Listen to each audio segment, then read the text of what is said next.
Unang-una sa lahat, nagpapasalamat ako sa Panginoon kasi binigay ka niya sa akin.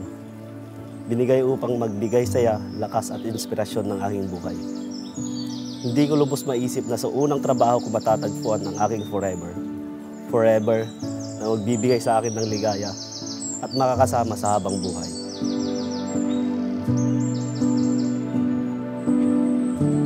Si Ryan po ang aking why.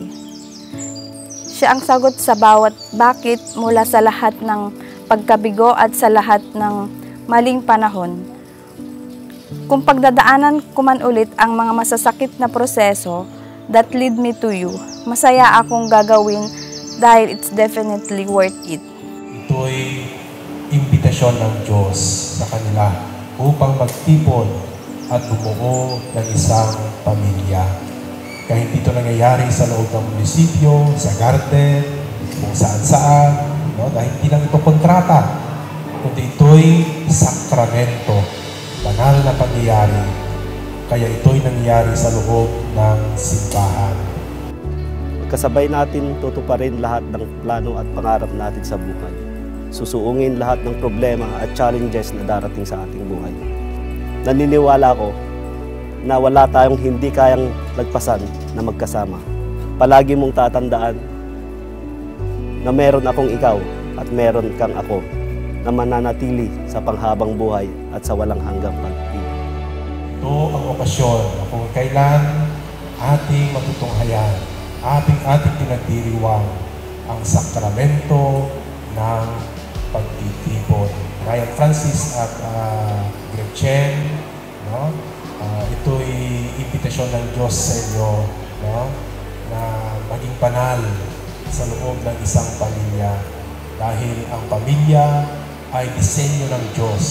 Una kami nagkita ni Chen nung sa unang work ko.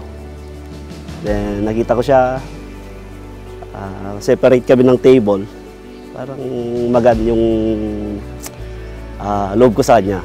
Then sinubukan nga kinontak na.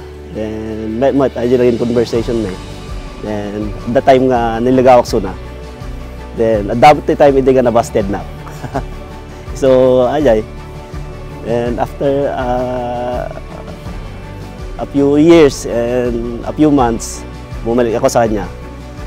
Then dumating sa ganitong time. Siya lang pala yung hinihintay ko para mabuo yung pag-ibig na hinahanap ko.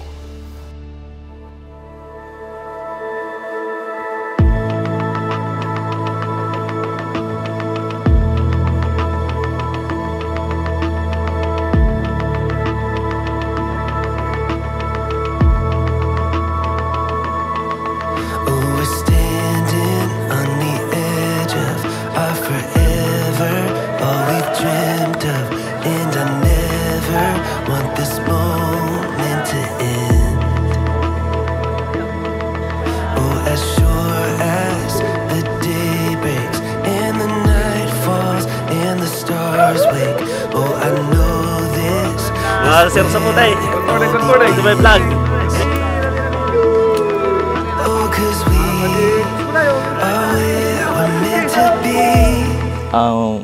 Wish ko lang sa kapatid ko na sana maging masaya silang dalawa ng asawa niya. Habang buhay silang magkasama at magkakaroon sila ng magandang pamilya at masaganang buhay.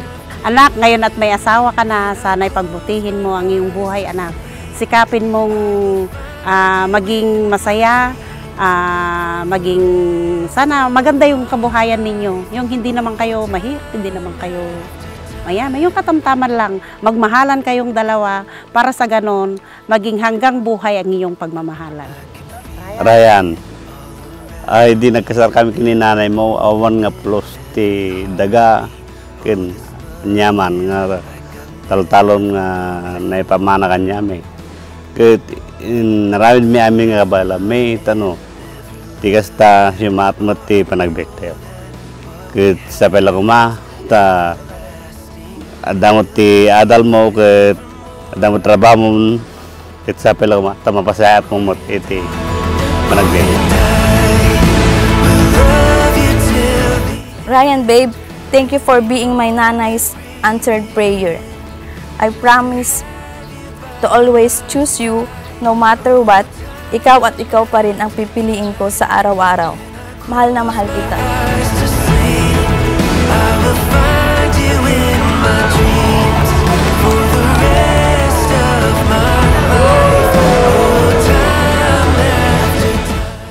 Hindi ako mapapagod at hindi ako magsasawang mahalin ka. Sa bawat pagkakataon, ikaw lagi ang aking iniisip.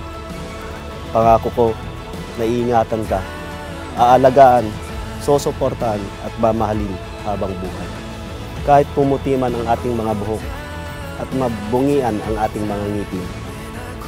Nakatungkod man tayo kung lumakad, pangako ko sa iyo, andyan ako palagi sa tabi mo.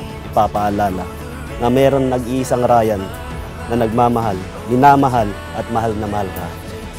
Babe, biyaya ka sa akin ng may kapal. Sa buong buhay kong itataas at ipagpapasalamat sa kanya. Mahal na mahal kita, babe. Magpasawalang hanggan at magpakain.